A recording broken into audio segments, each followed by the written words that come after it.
Buenos días desde Academia Cruellas, un lugar de encuentro donde hablamos de historia, arte, biología y de otros saberes clásicos. Puedes encontrarnos en cienciaobjetiva.blogspot.com o también en Twitter, Historia Podcast. Nuestro podcast de hoy lo centraremos en lo que se ha denominado el socialismo premarxista. ¿Qué es lo que podemos entender como socialismo premarxista?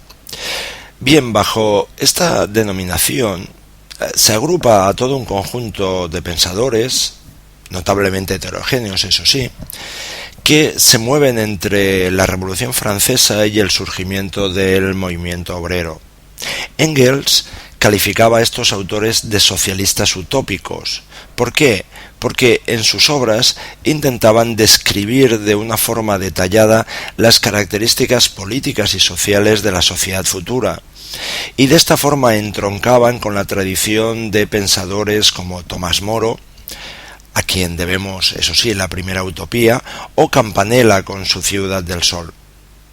Al mismo tiempo, esta denominación le permitía contraponerlos al socialismo científico de Marx y del propio Engels. Por lo tanto, nosotros, como otros autores, hemos preferido utilizar la expresión más neutra de premarxistas en un sentido, podríamos decir, meramente cronológico. Pero surge la pregunta, ¿en qué sentido podemos agruparlos en un mismo grupo? Comparten algunas características. Por ejemplo, en primer lugar, pronuncian una dura condena ética de la sociedad en la que viven, cuya organización social y económica tiende a embrutecer y corromper a las personas. En segundo lugar, comparten la convicción de que es necesario crear un nuevo orden social que, con independencia, podríamos decir, de otros aspectos en los que las posiciones de estos autores divergen, por lo tanto, un nuevo orden social que es visto unánimemente como una sociedad sin propiedad privada. En tercer lugar, y en este punto sí que es verdad que se muestran todos ellos como hijos de la enciclopedia y del racionalismo, creen que el futuro orden social puede ser previsto o incluso legislador, hasta en sus menores detalles. El detallismo de sus planes de futuro les granjeó las ironías de Marx y de Engels, quienes, eso sí, les profesaban un indiscutible respeto. Este detallismo muestra su hipótesis de fondo. El orden social futuro puede ser establecido desde la mera razón, y su creación dependerá tan solo de la posibilidad de convencer a toda la sociedad de su superioridad. No responde, pues, a un movimiento de parte de la sociedad, cuyos intereses muchas veces se contraponen a los otros grupos sociales. Así pues, condena moral del orden existente, apuesta por una sociedad sin propiedad privada y detallismo en la previsión de la sociedad del futuro serían los rasgos comunes a estos pensadores. Pero a partir de ahí, lógicamente, las diferencias son enormes. ¿Por qué? Porque poco hay en común entre el planteamiento de Saint-Simon, apóstol del industrialismo y para algunos padre de la tecnocracia, y Proudhon, aventurero que sostiene que la propiedad es un robo, o entre el visionario Fourier, que anticipa que las aguas de los mares serán dulces, y Owen, obrero que, tras enriquecerse, crear colonias industriales y arruinarse, fundará los modernos sindicatos británicos. Vamos a ver algunas características de cada uno de ellos. No sé si en este podcast cabrán todos ellos, pero sí que los haremos de forma sucesiva, es decir, hoy comentaremos alguno y el siguiente podcast que dediquemos, es decir, nos centraremos a los siguientes. Empezamos con el conde de Saint-Simon. Cronológicamente es el que podríamos decir que es el primero. A pesar de todos sus antecedentes aristocráticos, se enriqueció en los años de la Revolución Francesa y en la etapa napoleónica. Su pensamiento quedó recogido en el Catecismo Político de los Industriales del año 1819, donde entiende por industriales todos aquellos que contribuyen a la creación de la riqueza colectiva: empresarios, obreros manuales, artistas, científicos, banqueros, etc., que se contraponen a los no industriales: reyes, obispos, militares, etc. Los no industriales son simplemente unos parásitos, a los que hay que desplazar del gobierno de la sociedad para dejar paso al gobierno de los primeros.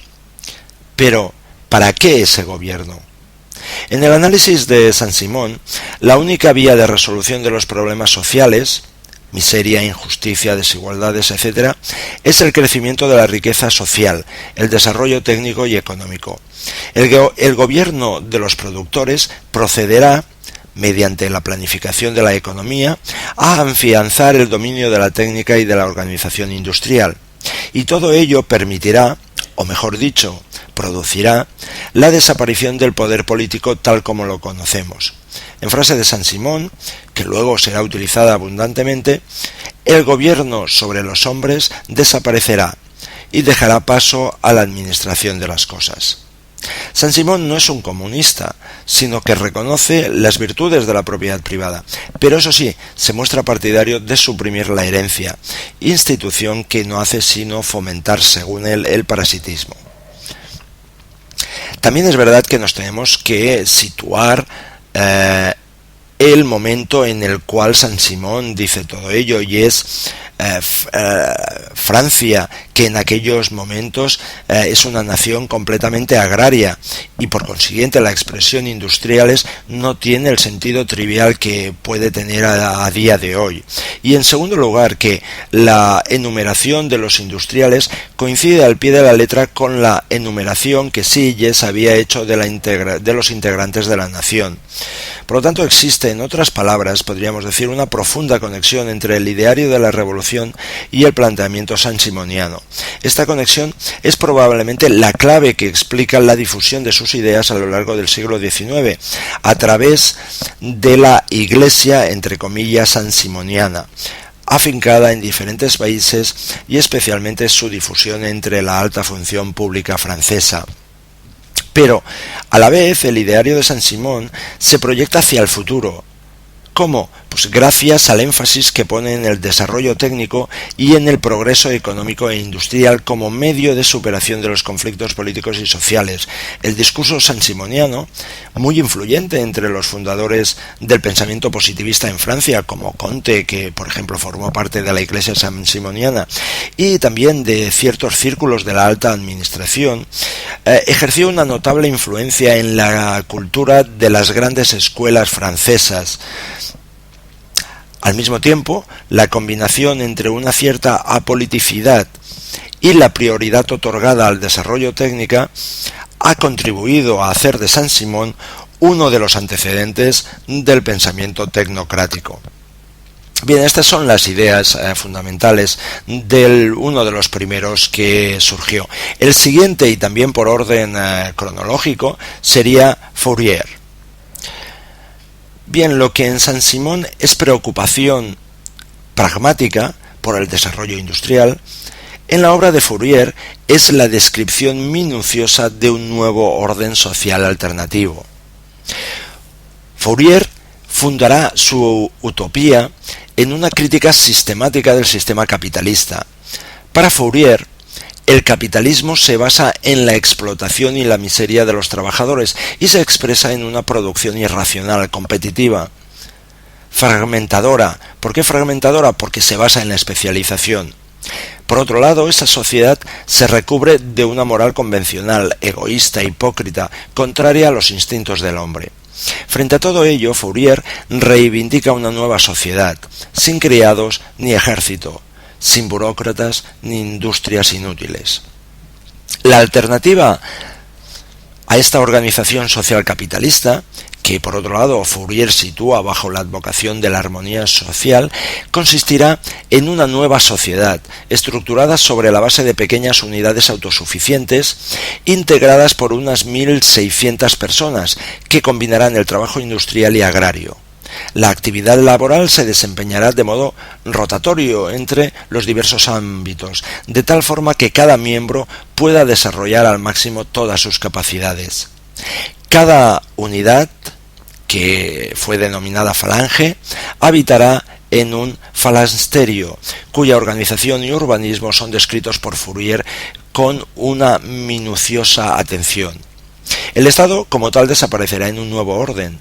¿Por qué? Pues dada la independencia y la autosuficiencia económica de cada uno de los falansterios, que con todo mantendrán vínculos flexibles de tipo federal.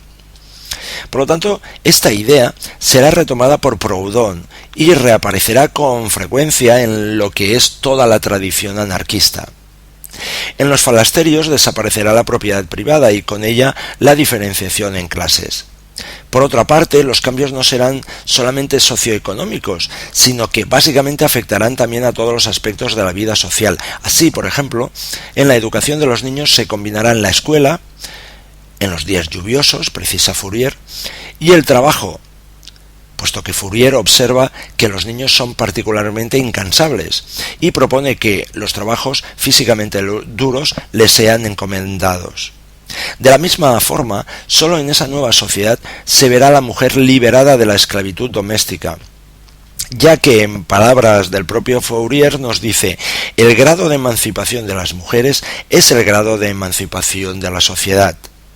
Fourier describe sus utópicos falansterios en dos obras fundamentales: El nuevo mundo industrial y social, publicada en el año 1829, y El nuevo mundo amoroso, del año 1835, aunque eso sí publicado solo parcialmente en vida del autor. En El nuevo mundo amoroso, Fourier va más lejos.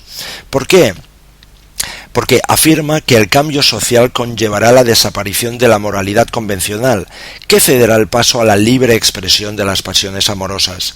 Fourier estaba convencido de que sus ideas se impondrían por su propia racionalidad y de que no sería necesaria una revolución para implantar la armonía social, sino que los capitalistas filantrópicos financiarían la creación de los falansterios. De hecho, Fourier, que se ganaba la vida como un modesto oficinista, cenaba todas las noches en el mismo restaurante, en el que se hacía preparar una mesa para 2 personas, aunque él cenase siempre solo, puesto que estaba convencido de que en cualquier momento se presentaría el financiero que permitiría crear los falansterios.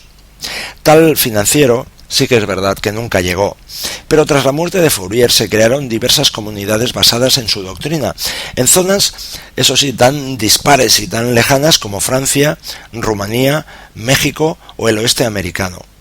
En una línea similar, aunque eso sí, menos excéntrica, podríamos decir eso de excéntrica también entre comillas, se mueve el planteamiento de Etienne Cabert en su viaje a Icaria, comunidad utópica a medio camino entre la utopía de Tomás Moro y los falansterios. Tanto Fourier como Cabet tuvieron una cierta influencia en los núcleos protosocialistas españoles, tanto en el grupo gaditano, por ejemplo, de Sixto Cámara o Fernando Garrido, como en Cataluña, Abdón Terrades o el propio inventor del submarino, Narcís Monturiel. Bien, hasta aquí los 2 primeros autores. En los siguientes podcasts veremos ya el caso de Owen y veremos básicamente el caso de Proudhon y alguno más. Desde Fraga, España, te saluda Óscar Cruellas. Sé feliz.